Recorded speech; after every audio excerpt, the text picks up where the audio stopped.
Good morning बच्चों। कक्षा 10वीं विज्ञान भाग 1 पाठ 5वां ऊष्मा। इस पाठ के अंतर्गत हम गुप्त ऊष्मा, पुनर्निर्माण, पानी का असंगत व्यवहार, ओस बिंदु तापमान और आर्द्रता और विशिष्ट ऊष्माधारिता का अध्ययन करने वाले हैं। पाठ को शुरू करने से पहले हम समझ लें कि ऊष्मा और तापमान में क्या अंतर है। ऊष्मा और तापमान, ये दोनों परिभाषाएं, ये दोनों संज्ञाएं क्या एक है या इनमें कोई फर्क भी है? पहले हम यह समझ लेते हैं।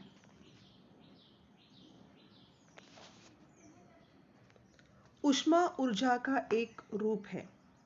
पदार्थ के कणों में जो कुल ऊर्जा होती है, यानी कि स्थितिज ऊर्जा और गतिज ऊर्जा, पदार्थ के कणों की जो कुल ऊर्जा है, उस कुल ऊर्जा को ऊष्मीय ऊर्जा कहा जाता है।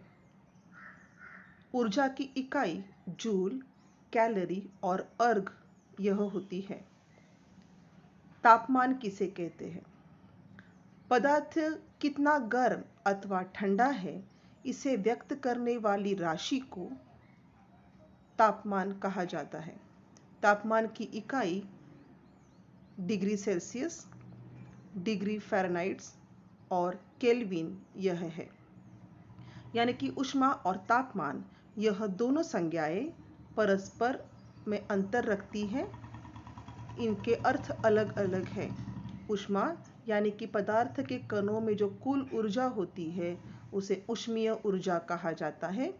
और पदार्थ कितना गर्म और ठंडा है, यह व्यक्त करने वाली राशि को तापमान कहा जाता है।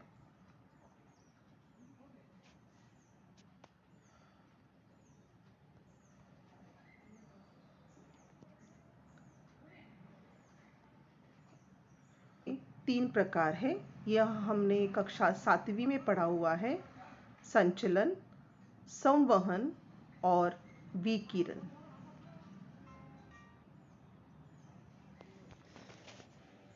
इस पाठ के अंतर्गत हम सबसे पहले देखेंगे गुप्त ऊष्मा का अर्थ क्या है। गुप्त ऊष्मा यानी कि लैटेंट हीट। यहाँ पर एक आपको प्रयोग दिया गया है। प्रयोग के अनुसार आप आकृति में दर्शाए अनुसार प्रयोग की रचना करेंगे। बीकर में बर्फ के टुकड़े रखे हुए हैं और तापमान की घुंडी बर्फ में डुबोकर रखी हुई है। यहाँ ये जो देख रहे हो आप, ये तापमान की घुंडी है, तापमापी की घुंडी है, जिसे हमने बर्फ में डुबो कर रखी है, जिसे हम बर्फ का तापमान नापेंगे। तिपाई पर बर्फ का बीकर रखा है और उसे हम ऊष्मा दे रहे हैं। हर 1 मिनट के बाद हम तापमान को नोट करेंगे और ऊष्मा देते समय बीच बीच में हम मिश्रण को हिलाते रहेंगे। अब यहाँ पर इस प्रयोग में हम देख रहे हैं कि जब सभी बर्फ के टुकड़े यहाँ पर रखे हुए हैं, हम सब जानते हैं कि बर्फ का जो तापमान होता है वो 0 डिग्री सेल्सियस का होता है, 0 डिग्री सेल्सियस से भी कम होता है। और जब तक हम सभी बर्फ के टुकड़ों को हम जब गर्म कर रहे हैं, ऊष्मा दे रहे हैं, तब सभी बर्फ के टुकड़ों का पानी नहीं होता, जब तक मिश्रण का तापमान 0 डिग्री सेल्सियस ही रहता है। जब तक पूरे बर्फ का पानी नहीं हो जाता, तब तक इस मिश्रण का तापमान या इस बर्फ के टुकड़ों का जो मिश्रण यहाँ रखा हुआ है, इन टुकड़ों का तापमान 0 डिग्री सेल्सियस इतना ही रहता है, बदलता नहीं है। बर्फ का संपूर्ण पानी होने के बाद ऊष्मा देना अगर हमने जारी रखा, तो पानी के तापमान में वृद्धि होती है और ये वृद्धि जो है वो 100 डिग्री सेल्सियस तक की होती है। देखो, मैं दोबारा बता दूं आपको। यहाँ पर इस प्रयोग में हमने एक बीकर में बर्फ के कुछ टुकड़े रखे हुए हैं और हम इसे गर्म कर रहे हैं, यानी कि हमारी कोशिश है कि हम इन बर्फ के टुकड़ों को पिघलाएं। अब जबकि हमने तापमापी रखी हुई है तो बर्फ के टुकड़ों का जो तापमान है वो 0 डिग्री सेल्सियस का है और ये 0 डिग्री सेल्सियस का तापमान तब तक बना रहेगा जब तक पूरे बर्फ का पानी न हो जाए।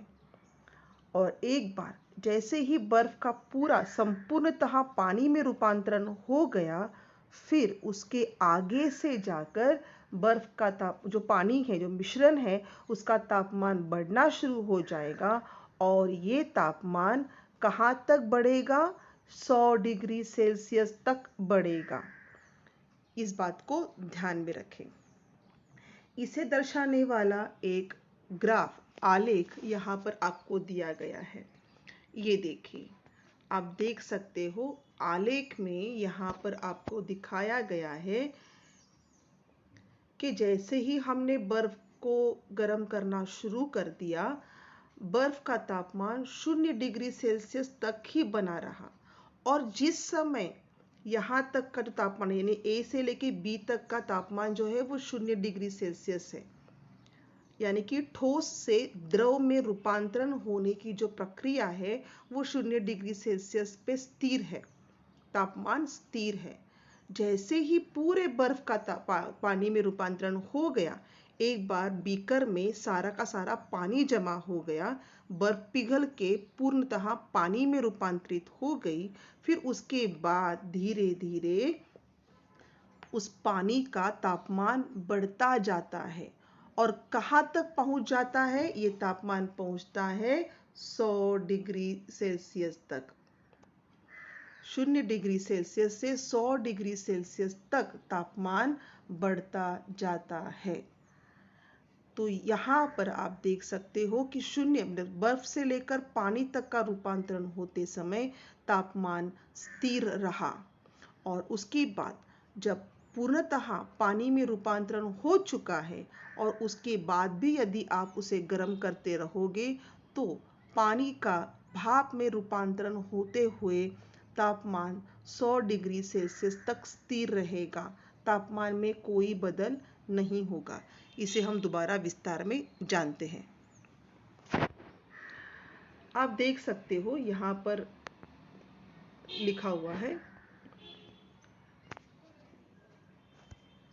आलेख में दर्शाए अनुसार बर्फ को जब हम ऊष्मा दे रहे हैं तो बर्फ का तापमान 0 डिग्री सेल्सियस पर रहता है। बर्फ 0 डिग्री सेल्सियस पर पिघलकर पानी में रूपांतरण होना शुरू हो जाता है, लेकिन अभी भी बर्फ के उस मिश्रण का तापमान 0 डिग्री सेल्सियस ही है। बर्फ जो भी आप तापमान दे रहे हो, बीकर को गर्म जो किए जा रहे हो, वो सारा तापमान बर्फ शोषित कर लेती है, अवशोषित कर लेती है और ये अवशोषित किया हुआ तापमान बर्फ के हर एक कण को पिघलाने का काम करती है। ये सारा तापमान क्या करता है? बर्फ के हर एक कण को पिघलाकर क्षीण करने का काम करती है और इस दौरान पूर्ण तापमान स्थिर रहता है, जो होता है 0 डिग्री सेल्सियस। जिस समय पर ठोस का द्रव में रूपांतरण होना शुरू हो जाता है उसे कहा जाता है बर्फ का द्रवनांक और इस द्रवनांक पर तापमान 0 डिग्री सेल्सियस तक ही रहता है, क्योंकि बर्फ पूरा का पूरा ऊष्मा या गर्मी या जो भी आप उसको गर्म कर रहे हो, जो उष्णता आप उसको दे रहे हो, उस उष्णता को अवशोषित कर रहा होता है और इस दौरान पूर्णतः बर्फ का पानी में रूपांतरण होने की जो प्रक्रिया है, इस प्रक्रिया में तापमान स्थिर रहता है और इस तापमान को, इस ऊष्मा को कहते हैं पिघलने की गुप्त ऊष्मा। ये गुप्त ऊष्मा होती है क्योंकि यह ऊष्मा स्थिर है। आप ऊष्मा दिए जा रहे हो, गर्म किए जा रहे हो, लेकिन फिर भी तापमान में कोई फर्क पड़ता नहीं है। क्यों नहीं पड़ता? तो ये सारा तापमान जाता कहाँ है? ये सारी गर्मी जाती कहाँ है? तो ये सारी गर्मी बर्फ के कण अपने कणों को पिघलाने के लिए और हर एक कण को पिघलाकर उन कण का रूपांतरण द्रव में करने के लिए उपयोग में लाता है। और इसलिए ये तापमान, ये ऊष्मा गुप्त होती है और इसलिए इसे गुप्त ऊष्मा कहा जाता है। आइए देखते हैं पिघलने की गुप्त ऊष्मा की परिभाषा क्या है। इकाई द्रव्यमान के ठोस पदार्थों का द्रव्य में पूर्णतः रूपांतरण होते समय स्थिर तापमान पर जिस ऊष्मा का अवशोषण होता है, ऐसी ऊष्मा को पिघलने की विशिष्ट गुप्त ऊष्मा कहते हैं। ये बहुत ही इम्पोर्टेंट है, परीक्षा में हमेशा 1 अंक के लिए पूछा जाता है। को बताया कि पिघलने की गुप्त ऊष्मा का अर्थ क्या है। अब यहाँ पर आप देख सकते हो कि जैसे ही पानी बर्फ पिघलने लग गया, बर्फ का रूपांतरण पानी में होना शुरू हो गया। अब धीरे धीरे अब यहाँ पर 0 डिग्री से 100 डिग्री तक तापमान बढ़ता जा रहा है। अब पानी गर्म होना शुरू हो गया है और एक बार जब पानी गर्म होना शुरू हो जाएगा और पानी में से भाप निकलनी शुरू हो जाएगी, तो उसके बाद पूर्णतः पानी का रूपांतरण भाप में होते हुए तापमान पुनः स्थिर हो जाएगा। यानी 100 डिग्री सेल्सियस का तापमान जब तक पानी की पूर्णतः भाप न हो जाए तब तक स्थिर रहेगा। यहाँ देख सकते हो आप, यहाँ पर तापमान दोबारा स्थिर हो गया है। इसे कहेंगे हम पानी की वाष्प होने की गुप्त ऊष्मा। पानी की वाष्प होने की गुप्त ऊष्मा। देखिए दोबारा यहाँ पर पढ़ते हैं हम। बर्फ का पानी में पूर्णतः रूपांतरण होने के पश्चात तापमान में वृद्धि होती है और तापमान 100 डिग्री सेल्सियस तक बढ़ता है। रेख BC, यहाँ आप देख सकते हो रेख BC, ये जो स्लैंटिंग लाइन है यहाँ पर, ये है आपकी रेख BC और ये है रेख CD। रेख BC यह पानी का तापमान 0 डिग्री सेल्सियस से 100 डिग्री सेल्सियस तक की वृद्धि को दर्शाता है। उसके बाद ऊष्मा देकर पानी के तापमान में वृद्धि नहीं होती। एक बार तापमान 100 डिग्री सेल्सियस तक पहुंच गया तो उसके बाद कितना भी गर्म करो, पानी के तापमान में वृद्धि नहीं होती। अब जो आप दे रहे हो ऊष्मा, वो कहाँ चली गई? वो सारी ऊष्मा पानी के तापमान को, पानी के जो अणु हैं उनके अणु के बंधों को, अब पानी के कणों के बंधों को तोड़ने के लिए ये ऊष्मा उपयोग में लाई जाती है। और जब हम पानी के बंध जो है, बॉन्डिंग जो है, जब उसको गर्मी से तोड़ते हैं तो उसका रूपांतरण धीरे धीरे गैस में होता है, वायु में होता है और ये सारी ऊष्मा द्रव से वायु में रूपांतरण के लिए उपयोग में लाई जाती है।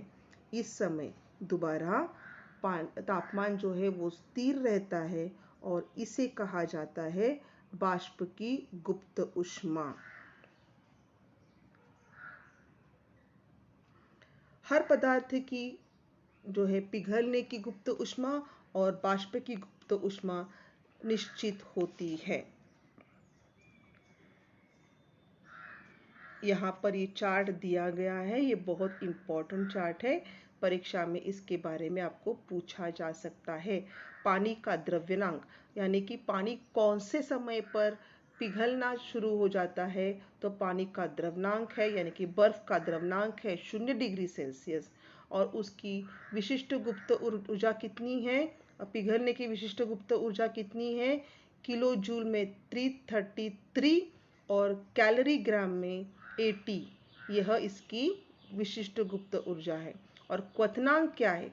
किस समय पर पानी का रूपांतरण गैस में होता है? तो 100 डिग्री सेल्सियस ये उसका क्वथनांक है और उसके बाद आगे 2256 डिग्री सेल्सियस तक उसकी गुप्त ऊष्मा होती है। इसी प्रकार से बाकी के भी धातुओं और पदार्थों का यहाँ पर आपको द्रव्यनांक, क्वथनांक, विशिष्ट पिघलने की विशिष्ट गुप्त ऊष्मा और बाष्प की विशिष्ट गुप्त ऊष्मा दोनों दर्शाई गई है। ये बहुत ही इंपॉर्टेंट चार्ट है, इसे आप एक बार गौर से देखें और इसको स्टडी करें। इसके बाद हम देखेंगे पूर्ण हिमायन यानी कि रिजलेशन। पूर्ण हिमायन यानी कि रिजलेशन, इसका मतलब क्या है हम देखते हैं। आप देखते होंगे आपने बहुत बार बर्फ का गोला खाया है, बर्फ के टुकड़ों के साथ आप बहुत बार खेलते होंगे। जब बर्फ के टुकड़ों को या बर्फ के गोला बनाते समय बर्फ के चूरे को हम हाथ से दबाते हैं या उसमें प्रेशर देते हैं, दाब डालते हैं, तो बर्फ का चूरा या बर्फ के दो टुकड़े एक दूसरे को जुड़ जाते हैं। इसे कहा जाता है पूर्ण हिमायन। इसे समझने के लिए हम एक छोटा सा प्रयोग देखते हैं। यहाँ पर हमने बर्फ के दो अलग अलग खंड लिए हैं, बर्फ के दो टुकड़े लिए हैं। इस प्रकार से कुछ होगा ये। यहाँ पर एक बर्फ का टुकड़ा है और यहाँ पर एक बर्फ का टुकड़ा है। इन दोनों बर्फ के टुकड़ों को हमने जोड़ दिया। अब यहाँ पर ये जो बीच वाला जोड़ है, इस जोड़ में हमने एक रस्सी बांध ली और उस रस्सी के दोनों तरफ हमने क्या किया, भार लगा दिया, समान भार लगा दिया। अब रस्सी को दोनों तरफ समान दाब से रस्सी नीचे की तरफ खींच रही है। अब जैसे जैसे रस्सी दोनों बर्फ के खंडों के बीच में जो काट है उसमें से गुजरती है तो नीचे नीचे की तरफ जाती है, और जैसे जैसे वो नीचे की तरफ जाती है प्रेशर से, जहाँ पर दाब कम हो जाता है उसके ऊपर की सतह धीरे धीरे दोबारा जुड़कर एक सपाट बर्फ की लादी बन जाती है, और इसे कहा जाता है पूर्ण हिमायन। यानी कि आप जब किसी बर्फ के दो टुकड़ों पर दाब देते हैं तो कुछ समय के लिए दाब देने के कारण बर्फ पिघलती है और बर्फ आपको टूटी हुई या बिखरी हुई दिखाई देती है, और जैसे ही दाब कम हो जाता है दोबारा बर्फ के टुकड़े जो है वो जुड़ जाते हैं और एक अखंड बर्फ की लादी आपको दिखाई देती है। इसे कहा जाता है पूर्ण हिमायन। यानी कि दाब देने पर बर्फ का पिघलना और दाब कम करने पर दोबारा उसका रूपांतरण बर्फ में होना, इसे पूर्ण हिमायन कहते हैं। आज हमने इस पूरे पार्ट में क्या क्या देखा है एक बार दोहराव करते हैं। ऊष्मा और तापमान में क्या अंतर है? ऊष्मा ऊर्जा का एक रूप है और पदार्थ के कणों की जो कुल ऊर्जा है, कुल ऊर्जा मतलब गतिज ऊर्जा और स्थितिज ऊर्जा, कुल ऊर्जा को ऊष्मीय ऊर्जा कहा जाता है। ऊर्जा की इकाई जूल, कैलोरी और अर्ग है। तापमान पदार्थ कितना गर्म अथवा ठंडा है इसे व्यक्त करने वाली राशि को तापमान कहते हैं। इसे डिग्री सेल्सियस, डिग्री फ़ारेनहाइट और केल्विन में नापा जाता है। तापमान के संचलन के प्रकार, संचलन, संवहन और विकिरण, ये तापमान के संचलन के प्रकार हैं। फिर हमने देखा गुप्त ऊष्मा, पिघलने की गुप्त ऊष्मा, इकाई द्रव्यमान के ठोस पदार्थों का द्रव में, ठोस पदार्थ का द्रव में, ठोस पदार्थ का द्रव में, इसको कहते हैं पिघलना। ठोस पदार्थ का द्रव में पूर्णतः रूपांतरण होते समय स्थिर तापमान पर जितनी ऊष्मा का अवशोषण होता है उसे पिघलने की गुप्त ऊष्मा कहते हैं। बाष्प की गुप्त ऊष्मा, इकाई द्रव्यमान के द्रव्य पदार्थ का गैस में, द्रव्य पदार्थ का गैस में, यानी कि यहाँ पे भाप बन रही है, गैस में, गैसीय पदार्थ में पूर्णतः रूपांतरण होते समय स्थिर तापमान पर जितनी ऊष्मा द्रव्य द्वारा शोषित की जाती है उसे बाष्प की गुप्त ऊष्मा कहा जाता है। इसकी इकाई है अर्ग ग्राम, जूल किलोग्राम, कैलोरी ग्राम या किलो जूल किलोग्राम या किलो कैलोरी किलोग्राम। पूर्ण हिमायन, दाब के कारण बर्फ का पिघलना तथा दाब कम करने पर पुनः बर्फ में रूपांतरण होना या उसका बर्फ बन जाना, इस प्रक्रिया को पूर्ण हिमायन कहते हैं। आज के लिए ये 2 टॉपिक्स काफ़ी है। कल हम अगले क्लास में पानी का असंगत व्यवहार देखेंगे। तब तक के लिए आप दिए गए नोट्स लिख लें और पार्ट एक बार जितना पढ़ाया गया है पेज नंबर 62, 63 और 64 एक बार पुनः पढ़ लें। धन्यवाद।